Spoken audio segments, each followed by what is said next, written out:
Are bracing for a major impact. According to Port of Seattle Commissioner Ryan Culkins, there could be a 40% drop in vessels and container traffic the next few weeks. Of the lowest levels on record amid a fierce trade war. In the span of just a few short years, the United States has gone from the beating heart of global commerce to something far more alarming, a passenger. And the driver? Not China, not the EU, but Canada, quiet, calculated, and now terrifyingly in control of the global supply chain. This isn't a forecast. This is already happening. According to stunning new figures from the Global Trade Monitor and the Peterson Institute, over $700 billion in global trade has already shifted north, rerouted away from U.S. ports, factories, and rail hubs, and straight into Canadian hands. The quiet revolution. Trade arteries are being rewired. The redrawing of the global trade map isn't happening with guns or tanks. There was no war, no collapse, no dramatic standoff. Instead, while Washington was preoccupied with partisan infighting and outdated tariff debates, Canada made its move with contracts, infrastructure, and cold, strategic precision. Let that sink in. 5 of the most critical sectors of 21st century commerce, from artificial intelligence to container logistics, are now being quietly dominated by a country that most Americans still associate. More with maple syrup than megaprojects. Canada now controls $120 billion in critical battery, minerals, and electrification materials. $76 billion in cross-border energy deals. $89 billion in agriculture exports, $61 billion in AI and data infrastructure, $68 billion in container shipping and logistics. These are the lifelines of a modern economy, and the U.S. just lost its grip on every single one of them. What if the next iPhone is powered by Canadian batteries, built with Canadian minerals, and coded with Canadian AI? That's not science fiction. That's 2025. The battery betrayal. How a single law crushed U.S. manufacturing. It began in March 2025 when Ontario quietly passed Bill 142, legislation that didn't scream its intention, but rather whispered a seismic shift. The bill required government approval for the export of 11 strategic minerals, including lithium, cobalt, and nickel, all essential for electric vehicle batteries. The result? Catastrophic. Over 63% of cathode orders destined for the U.S. in April and May were canceled or delayed. American factories that had once hummed with production went silent. Battery component suppliers in Michigan laid off workers.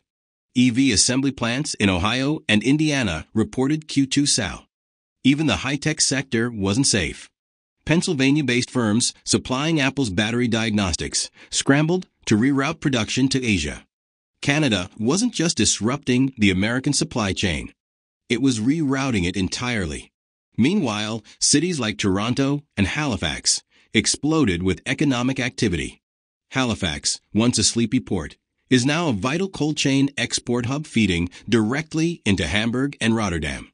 Is Canada slowly building a new industrial empire while America argues over slogans and subsidies? The evidence is hard to ignore. Economic shockwaves, the new cost of American action. The downstream consequences were brutal. The price of nickel sulfate, key to EV batteries, jumped over 40% per ton. The Ford F-150 Lightning now costs $3,200 more per unit in the U.S. The same model built in Europe, powered by Canadian minerals, has held its price. The Peterson Institute estimates the U.S. will lose $38 billion in battery value in 2025 alone.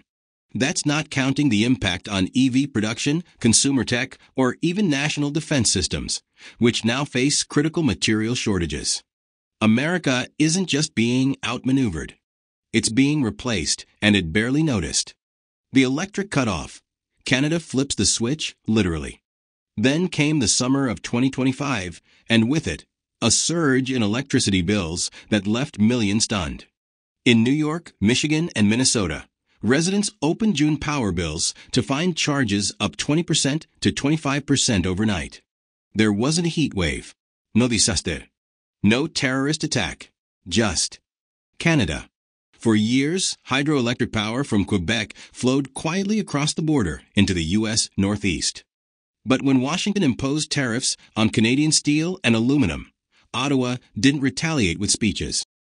They retaliated with electricity. Suddenly, cross-border power rates spiked. J.P. Morgan estimated wholesale power costs jumped 25% per megawatt hour. Seniors in Detroit began rationing AC. Small businesses in Buffalo cut hours to save on power. Meanwhile, Canada signed new energy contracts with Ireland, Belgium, and the Netherlands, selling the same power overseas for far more money. A bold new energy corridor, an ultra-high voltage cable connecting Quebec to the Irish coast, is already under construction. By 2028, Canada will be exporting clean energy across the Atlantic, bypassing the U.S. entirely. The message? Canada no longer needs the U.S. energy market. But the U.S. still desperately needs Canadian power. The collapse of the American farm. The betrayal didn't end at the power line. It cut deep into America's heartland, its farms. In 2025, Japan chose Canadian wheat over U.S. wheat for the first time in 30 years. South Korea inked a beef deal with Calgary.